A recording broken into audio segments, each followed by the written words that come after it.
Hello there everybody, welcome back to the channel. Thanks for tuning in again once again. This is Prickly Hedgehog, and today I wanted to just follow up from yesterday's video, the update. This will be kind of a part 2, and I did not bring you the full changelog for the open beta, and that was just simply because of time constrictions and also just for brevity's sake in terms of keeping the video relatively short.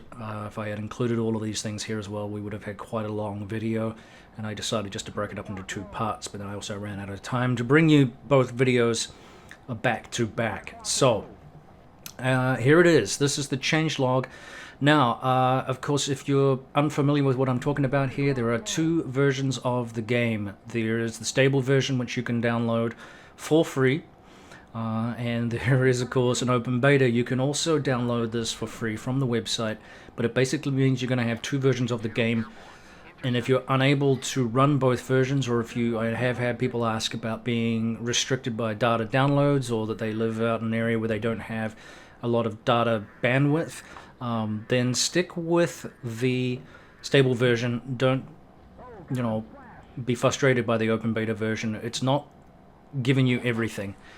It is giving you a version of the game where things are experimented with, but there are a lot of issues with it, and things may not always work, and they may crash your system. You may have bugs and issues. That's the disadvantage of open beta.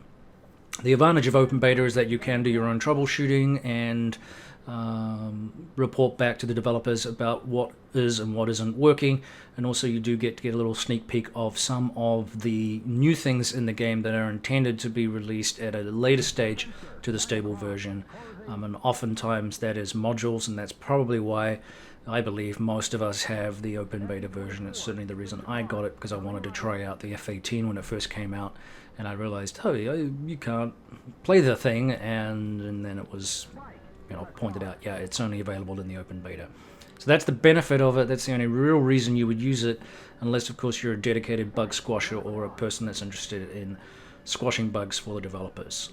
Okay, so here we go. We got quite a few things, and I won't go through every single one, but we will focus on the world environment. And as you know, if you have been playing open beta, there are quite a few bugs right now following and since 2.5.6's update. Right now we're at 2.5.6.45317. So here we go. DCS world itself. The Hydra 70 rocket adjusted the drag, corrected the motor data. The rocket began to fly a little slower.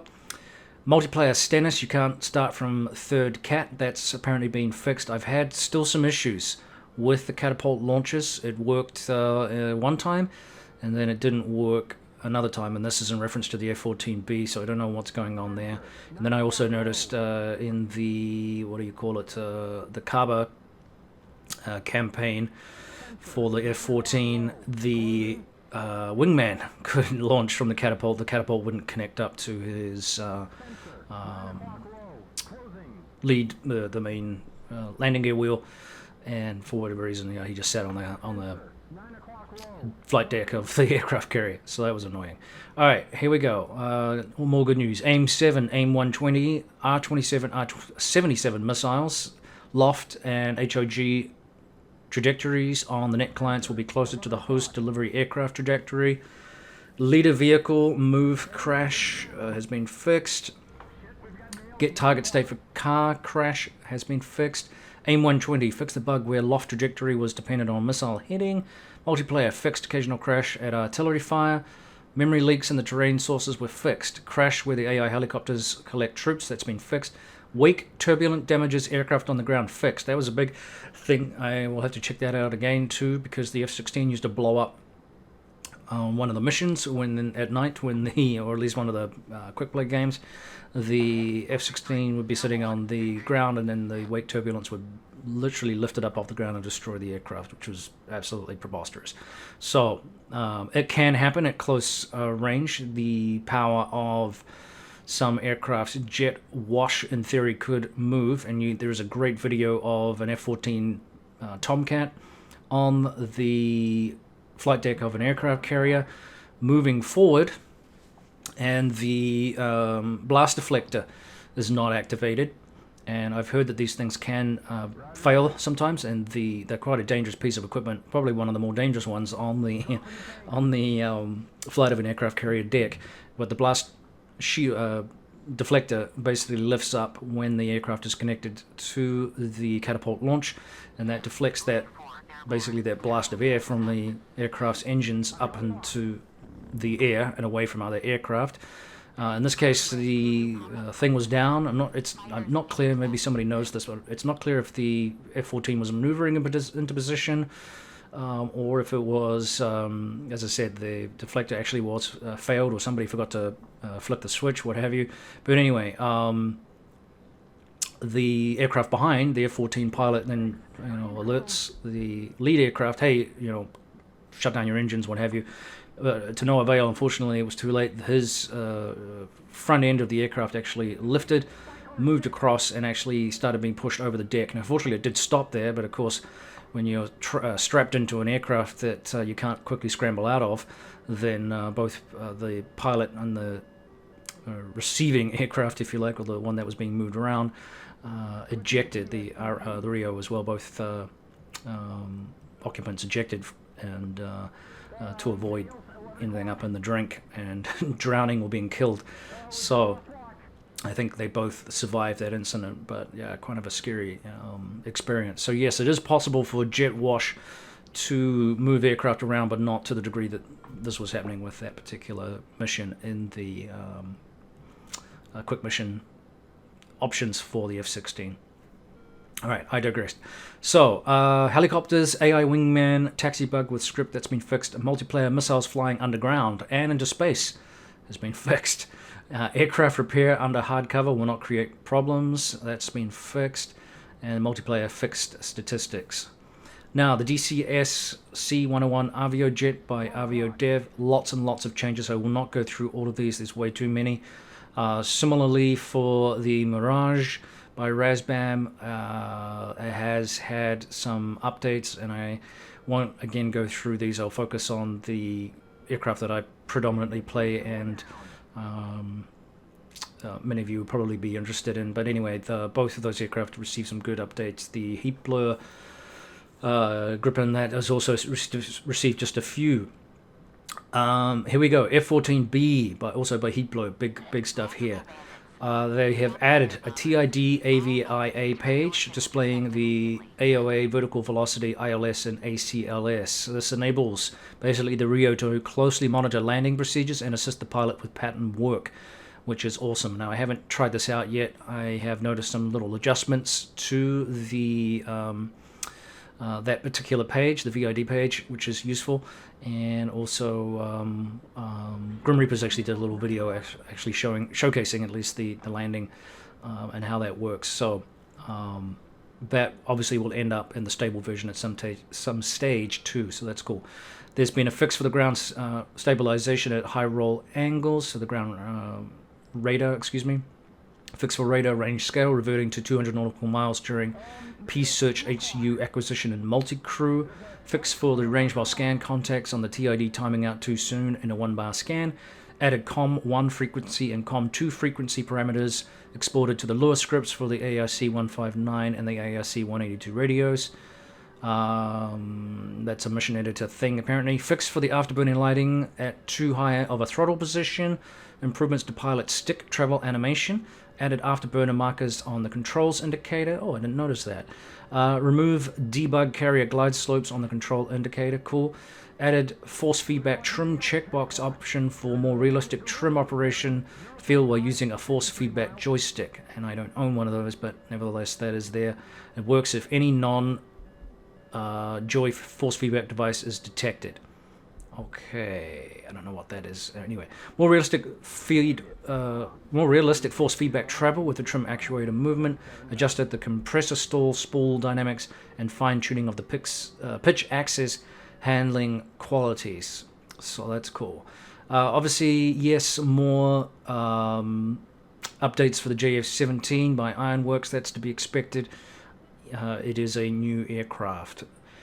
The MiG-21 by Magnitude 3 LLC, they also have had some tweaks to the MiG-21 here as well.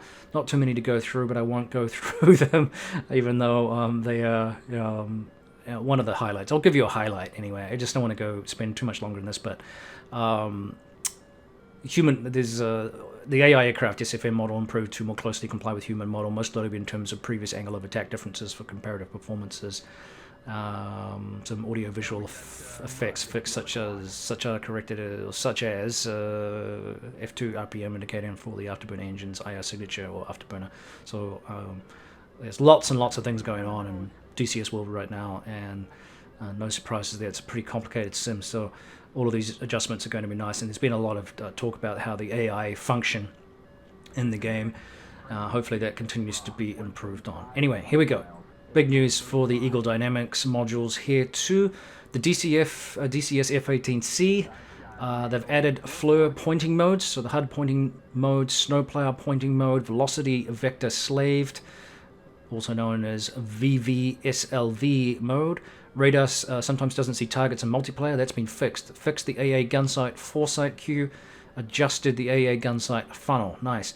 Port side navigation light stays on. That's been fixed. Added the canopy and multifunction display reflections options. So a lot of visual things going on here as well, guys. Let's look at the F-16C by Eagle Dynamics, and if you've purchased this recently during the sales, good on you. It's a great aircraft, and this continues to receive a lot of love and attention, and here we go. Lots of changes here. Fixed the dogfight mode, redone the attitude awareness arc, added the DLZ for dogfight, removed the silence radar mode and dogfight switch, corrected the ACM bore HUD indication, added multifunction display, add DLZ on the FCR page. Search targets on the FCR screen have velocity vectors instead of hotlines. That's been fixed. Missing lock lines, that's been fixed. No loft for AIM 120, that's been fixed. FCR air-to-air declutter toggles by short compressing the comms switch inbuilt for less than half a second. Improved the EEG's mode, adjusted T-symbol 1 and 9G pipper. Adjusted AA gun sight, funnel level 3 to 4 transition dynamics, now a bit smoother. T-symbol out of play maneuver lines, maximum length was limited. Horizon line seems too high on the Persian Gulf map, they've fixed that, nice. F-16 has no option to send flight to tanker and radio menu, that's been fixed. Add the canopy color option. So a lot of people were complaining about the goldy colored canopy. It looks like you might be able to change that now. I'm not sure 100%. I'll have to look at that. Okay. Added canopy and multifunction reflections options. I have to look at that. UFC training mission inaccuracies. That's been fixed. Cockpit warning lights material has been tuned. And they've also added liveries for FS 13, 14, 22, 23, 55, 17, 79, 179, 480, 522. Added board number, radar, scan, single target track, automatic range scaling adjustment does not work if STT was entered from TWS. Looks like that's been fixed. So a lot of changes there. I haven't checked all of these out yet, but worth looking at if you are an F-16C person and looking for more improvements to that particular module, which, as I said, is a work in progress, and of course that is still, I believe, sort of work in progress early access, I think. So alright, so as I said yesterday, the FW190A8, that received a lot of attention, and I went through this yesterday. It's now out of early access. Yeah, I won't go through all of these just because I kind of covered some of this yesterday, but they did add provision for fuel tank, 300-litre fuel tanks added, windscreen glass colors has been edited, I did mention that yesterday, new skins added to the game, manual updated with information about bombs and rockets. There's fixes for the propeller governor. Let's have a look here. Destroyed tail no longer has multiple tails. Okay, major updates for cooling and oil systems. And yeah, some of this I have already covered yesterday, so I won't spend too much more on that. Sounds update to the BF-109. I said this yesterday, the WGR-21 rockets were made as separate models so they can be ripped off while hitting the ground.